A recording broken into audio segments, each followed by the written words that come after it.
तो hello friends, IBPS clerk mains का exam हो गया है और अब तक काफ़ी सारे वीडियोस देख लिए होंगे आप लोगों ने और रिव्यू भी आपको पता चल गया होगा। बट मैं कोशिश करूँगी कि एकदम जेन्युइन रिव्यू आपको दे पाऊँ और किस तरीके के क्वेश्चन आए थे वो आपको एग्जैक्टली बता पाऊँ। तो चलिए स्टार्ट करते हैं। तो सबसे पहले जो सेक्शन ओपन हुआ था वो हुआ था GA का।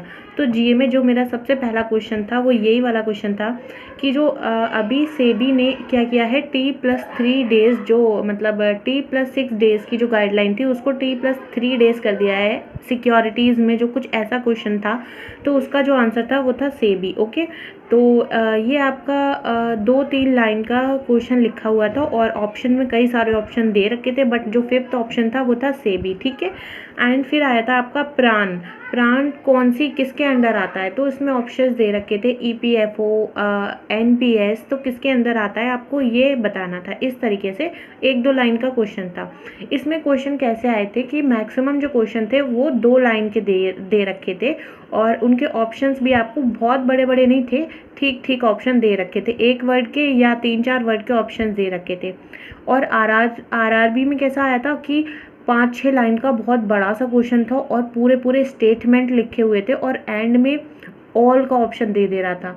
तो RRB के कंपैरिजन में जो IBPS क्लर्क का GA है थोड़ा इजी आया था, डुएबल था, लेकिन एकदम बहुत इजी नहीं आया था, लेकिन कंपैरेटिवली इजी था। ओके, और फिर एक क्वेश्चन आया था फेम। जो फेम स्कीम है वो कौन सी मिनिस्ट्री के अंडर आती है। ठीक है, तो इसमें 5 ऑप्शंस में मिनिस्ट्री दे रखी थी। देन फिर आपका एक क्वेश्चन था कि INS विक्रांत को किसने बनाया, तो इसमें ऑप्शन आपके दे रखे थे GRSE, मझगांव डॉक लिमिटेड और कोचीन शिपयार्ड, ऐसे करके 5 ऑप्शन दे रखे थे। फिर आया था आपका मोस्ट वैल्यूएबल टीम इन IPL, तो इसमें भी 5 ऑप्शन दे रखे थे। मैक्सिमम 2-2 लाइन के क्वेश्चन ही थे, बस 4-5 क्वेश्चन 2 या 3 लाइन के थे, इससे बड़े क्वेश्चन नहीं थे कोई भी। ओके, फिर आया था कि अभी प्रेसिडेंट ने कोई अवार्ड दिए हैं, तो उन अवार्ड को मतलब कौन से अवार्ड दिए हैं, तो ऐसे करके ऑप्शन में 4 अवार्ड लिखे हुए थे और नन ऑफ दीज का ऑप्शन था, तो भूमि सम्मान उसका राइट आंसर बन रहा था। फिर आपका एक क्वेश्चन ये था कि अभी G20 में कौन से कॉइन को रिलीज़ किया गया है, तो 5 ऑप्शन दे रखे थे, जिसमें आपका दे रखा था कि 10 रुपीज़ का कॉइन और 50 का कॉइन, ऐसे करके 2-2 कॉइन के ऑप्शन दे रखे थे, 5 ऑप्शन दिए थे। फिर एक क्वेश्चन था कि जो वर्ल्ड स्पाइसेस है वो कौन सी मिनिस्ट्री के अंडर आते हैं। ओके, फिर एक क्वेश्चन आया था कि जो इरिडा का टारगेट है इंश्योरेंस फॉर ऑल वो कब तक का उसने सेट किया हुआ है।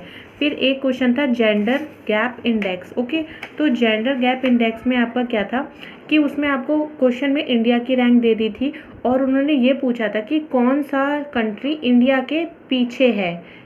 शायद यही पूछा था, पीछे या आगे, तो मुझे लग रहा है पीछे वाला ही पूछा था। तो 5 ऑप्शन थे, तो आपको बताना था इंडिया के पीछे कौन से कंट्री की रैंक है। देन उसके बाद उद्गम पोर्टल दे रखा था कि उन्होंने ये पूछा था कि RBI का अनक्लेम डिपॉजिट के लिए एक पोर्टल लॉन्च किया है, उसका नाम क्या है। ठीक है, तो 5 पोर्टल ऐसे लिखे हुए थे, उद्गम भी ऑप्शन में लिखा हुआ था। फिर उल्लास से रिलेटेड कैसा क्वेश्चन था कि उल्लास उन्होंने दे रखा था, क्वेश्चन में पूरी फुल फॉर्म उन्होंने दे दी थी और फिर इसमें आपको 4 चीज़ें दे रखी थी और ऑल का ऑप्शन दे रखा था। तो उन्होंने ये बताया था कि उल्लास को किस लिए लॉन्च किया गया है, तो ऐसा करके क्वेश्चन दे रखा था, ऑल का ऑप्शन इसमें था। एंड आइरिस का कैसे दे रखा था कि अभी मतलब बैंक का नाम लिखा हुआ था कि ICICI बैंक ने अभी लॉन्च किया है एक पोर्टल, ऐसे करके, और फिर आपका ऑप्शंस में आइरिस दिया हुआ था। फिर उन्होंने पूछा था थ्रेड्स किसका है, तो ये मेटा का है। ओके, फिर आपका ये पूछा था उत्तराखंड की, ये वाला जो क्वेश्चन था 3-4 लाइन का था, तो ये कैसा था कि प्राइम मिनिस्टर नरेंद्र मोदी ने अभी एक आर्ट को करके ऐसे कुछ था, उत्तराखंड में एक आर्ट लॉन्च की गई है, तो उस आर्ट का नाम क्या है, तो ये 3-4 लाइन का क्वेश्चन ये वाला लिखा हुआ था। ओके, फिर उसके बाद आपका ये आया था कि एक कंपनी है जिसने अभी QR कोड और अपना लोगो लॉन्च किया है अपनी वेबसाइट पे, उसका नाम क्या है, तो ऑप्शंस में DICG और ऐसे करके 5 ऑप्शन दे रखे थे। ओके, फिर आया था UIDF जो होता है वो इसका जो पैसा होता है वो कहाँ से आता है। ठीक है, इसका जो फंड कहाँ से आता है, तो 5 ऑप्शन दे रखे थे। RIDF से रिलेटेड भी कुछ क्वेश्चन था बट मुझे याद नहीं है। फिर आपका एक वाइट लेबल ATM से रिलेटेड क्वेश्चन था कि किसी ने अभी कोई सी कंपनी ने 12,000 से ज़्यादा वाइट लेबल ATM को इशू किया है, उसका नाम क्या है। ठीक है, इंडियन फ्लैग के ऊपर एक क्वेश्चन था, उसमें आपका कोई मटेरियल पूछा गया था कि इंडियन फ्लैग किससे बनता है, और ऑल का ऑप्शन भी एंड में दिया हुआ था इसमें। फिर आपका आया था एक्सपोर्ट प्रीपेयरनेस इंडेक्स में टॉप स्टेट कौन सा है। ओके, चेक ट्रंकेशन सिस्टम पे भी क्वेश्चन था जो मैंने नहीं किया तो मुझे नहीं याद है, ठीक है। और शायद इसमें ये क्वेश्चन था कि 5 आपको सिटीज़ दे रखे हैं, उसका कुछ हेड ऑफिस पूछा गया है कि कहाँ कहाँ पर इसके ऑफिस थे, ऐसा कुछ क्वेश्चन था, ठीक है। और फिर आपका नेशनल वाटरवेज 1 कहाँ से कहाँ तक है ये पूछा गया था। देन आपका पूछा गया था कि इंडिया और आपका ब्रैकेट में ये रुपी दे रखा था, 2-3 लाइन का क्वेश्चन था, और यूएई ब्रैकेट ऐसा छोड़ा हुआ था, यहाँ पे आपको यूएई की करेंसी बतानी थी, ऐसा क्वेश्चन था, ठीक है। ऑप्शन में दिनार, दिरहम, इस तरीके से डॉलर, काफ़ी 5 ऑप्शन दे रखे थे करेंसीज़ के। फिर एक ये था इंडिया यूएई के बीच में CEPA अग्रीमेंट हुआ है जो 1 मई 2022 या 23 कुछ था, इस डेट से इफेक्टिव हुआ है, तो वो कौन सा अग्रीमेंट है। तो ऑप्शन में CEPA की पूरी फुल फॉर्म लिखी हुई थी, वो आंसर था, ठीक है। एंड फिर आपका ये था प्राइम मिनिस्टर आदि पुरुष योजना का टाइम पीरियड आई थिंक पूछा गया था। और फिर आपका BIS का हेडक्वार्टर पूछा गया था। इलेक्टोरल बॉन्ड जो होते हैं वो कौन सी फॉर्म में होते हैं ये पूछा गया था। एंड महिला सम्मान सेविंग सर्टिफिकेट जो स्कीम है आपकी महिला सम्मान वाली, तो उसमें जो प्राइवेट बैंक है तो कौन सा बैंक नहीं है, तो 5 ऑप्शन में प्राइवेट बैंक दे रखे थे, ओके। एंड आपका प्रधानमंत्री सुरक्षा बीमा योजना में जो पार्शियल डिसेबिलिटी होती है उसमें इंश्योरेंस क्लेम कितना होता है ये पूछा गया था। तो इतने क्वेश्चन मुझे याद आ रहे हैं, बाकी आपको कुछ याद आए तो आप बताना, ओके। तो ये हो गया GA। एंड इंग्लिश में चलो देख लेते हैं क्या क्या आया था। तो इंग्लिश में आपका क्या आया था, पैरा जंबल था, इनमें 2 पैरा जंबल आए थे, जो ABCD वाले होते हैं ना, 4 सेंटेंसेस लिखे होते हैं, तो उसके 2 क्वेश्चन थे, आपका पूरे 4 सेंटेंसेस लिखे हुए थे, आपको अरेंज करना था, तो वो ऑप्शन से हो जा रहा था, किसी ने किया हो तो आप बता सकते हो। फिलर में क्या था, आपके 2 सेंटेंसेस दे रखे थे जिनमें सिंगल फिलर थे, तो ऐसे 4-5 क्वेश्चन दे रखे थे। उसके बाद जो वर्ड ऑर्डर होता है ना, करेक्ट सीक्वेंस में लगाइए ABCD या DEDCAB ऐसे करके, तो 5 क्वेश्चन वैसे भी थे। एरर डिटेक्शन में क्या था कि एक 1 लाइनर आपका सेंटेंस लिखा हुआ था, उसमें एक पार्ट बोल्ड कर दिया था, फिर आपको बताना था एरर किस में है, ओके, ये बताना था आपको। देन आपका आया था RC 2 आए थे, इसमें क्या दे रखा था, पैरा 1 पैरा 2 इस तरीके से कुछ दे रखा था। एंड इसमें कुछ वर्ड बोल्ड थे, उनके ऊपर कुछ दे रखा था। आई थिंक 3-4 क्वेश्चन इन्फ्रेंस के भी थे किसी एक RC में। तो ये जो RC था इलेक्शन के ऊपर बेस्ड था कि कहीं पर आई थिंक न्यूजीलैंड में इलेक्शन हो रहा था, तो वहाँ की जो प्राइम मिनिस्टर हैं उन्होंने प्रॉमिस किया है कि वो हर किसी को हाउस प्रोवाइड करवाएंगी, ऐसा RC था। फिर एक आपका कंपनी के ऊपर था कि कंपनी अपने फ़ायदे, मेडिसिन कंपनियां होती हैं अपने फ़ायदे के लिए ड्रग्स बनाती हैं, ऐसा करके कुछ क्वेश्चन RC था जो, ठीक है।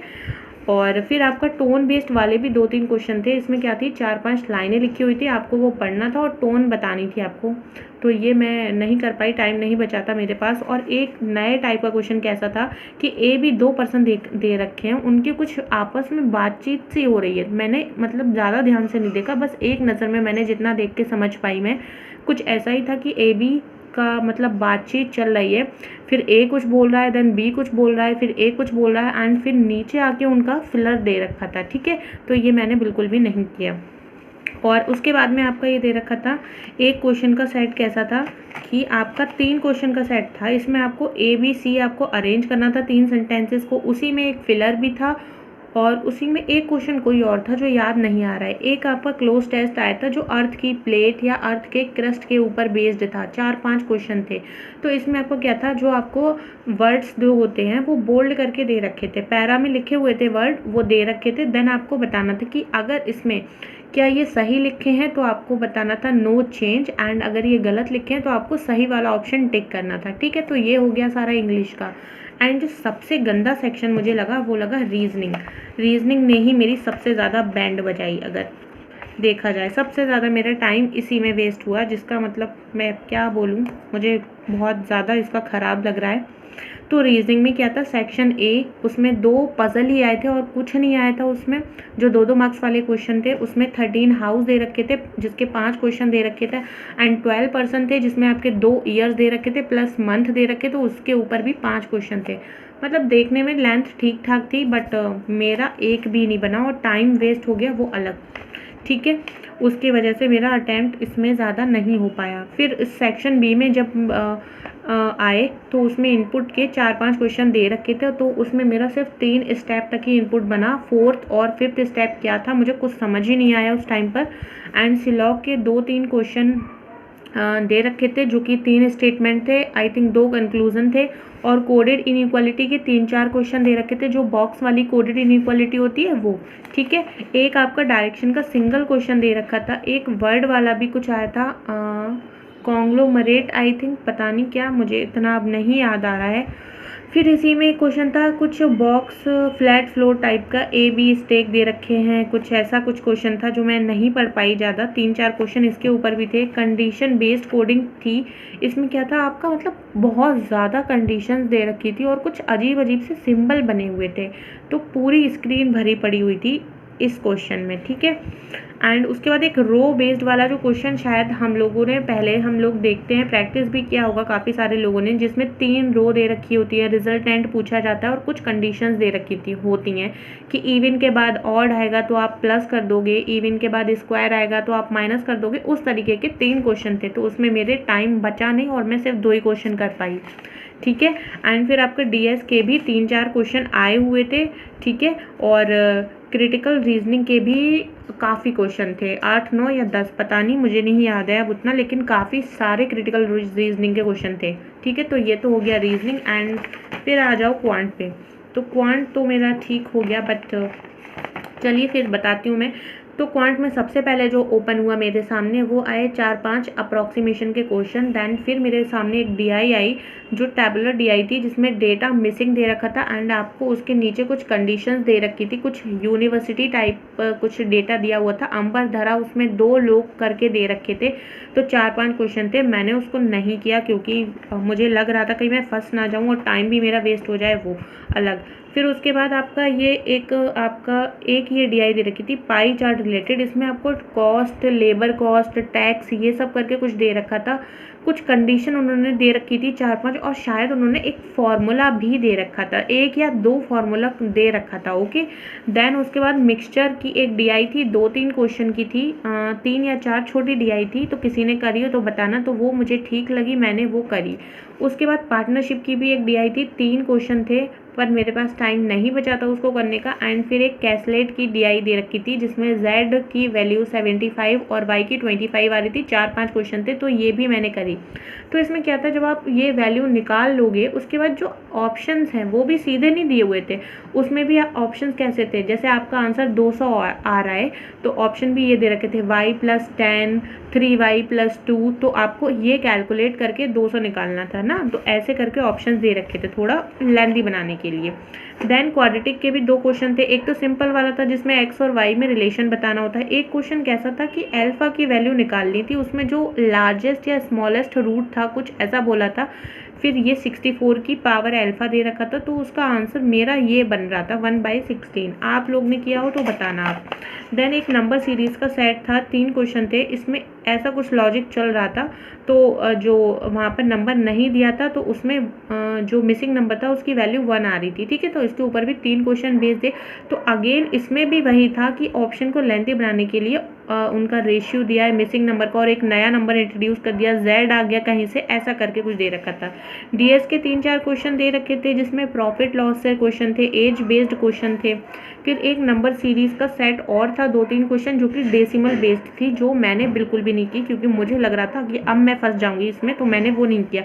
फिर अर्थमेटिक का एक टाइम एंड वर्क का क्वेश्चन आया था जो मैंने किया, तो मेरा उसमें इफ़िशियंसी आपको दे रखी थी 3% थे आई थिंक, मेरा आंसर उसमें शायद 48 आ रहा था।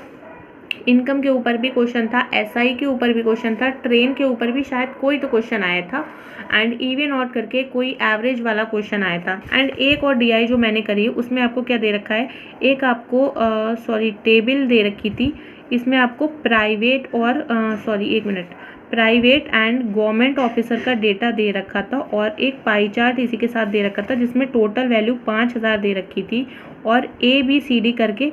तो ये वाली डीआई अच्छी थी, कुछ कुछ डेटा इसमें मिसिंग दे रखा था। तो अगर ये किसी ने करी हो तो मतलब ईजी थी कंपैरेटिवली, मुझे सारी डीआई के कंपैरिजन में ईजी लगी, तो इसको मैंने पिक किया। इसके शायद 5-6 क्वेश्चन थे जो कि मैंने कर लिए, तो इतना ही था। मैथ्स में मैंने ये 5-6 क्वेश्चन इसके किए, 2 मैंने अर्थमेटिक किए और 2 मैंने क्वाड्रेटिक के क्वेश्चन किए हैं, अप्रॉक्सीमेशन किए हैं। मिक्सचर के ऊपर जो डीआई थी वो मैंने की, कैसलेट मैंने करी, बाकी फिर टाइम तो ख़त्म ही हो गया। तो ये था पूरा एग्ज़ाम। तो अगर जेन्युइन लगा हो तो वीडियो को लाइक कर देना एंड चैनल को सब्सक्राइब कर देना। एंड जो मेरा अटैम्प्ट है वो भी मैं बता देती हूँ आपको कितना हुआ है मेरा अटैम्प्ट। तो ये देखो, ये है मेरा अटैम्प्ट।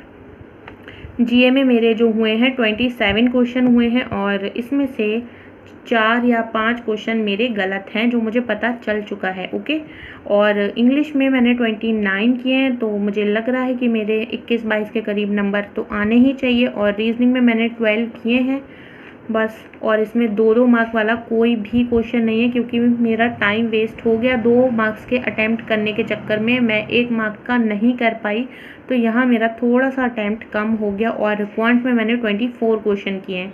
तो ये है मेरा अटैम्प्ट। तो आप लोग भी बताना आप लोगों का अटैम्प्ट कितना हुआ और कैसा गया आपका एग्ज़ाम। और अब इस एग्ज़ाम को भूल जाते हैं, चाहे ये अच्छा हुआ हो या फिर बुरा हुआ हो।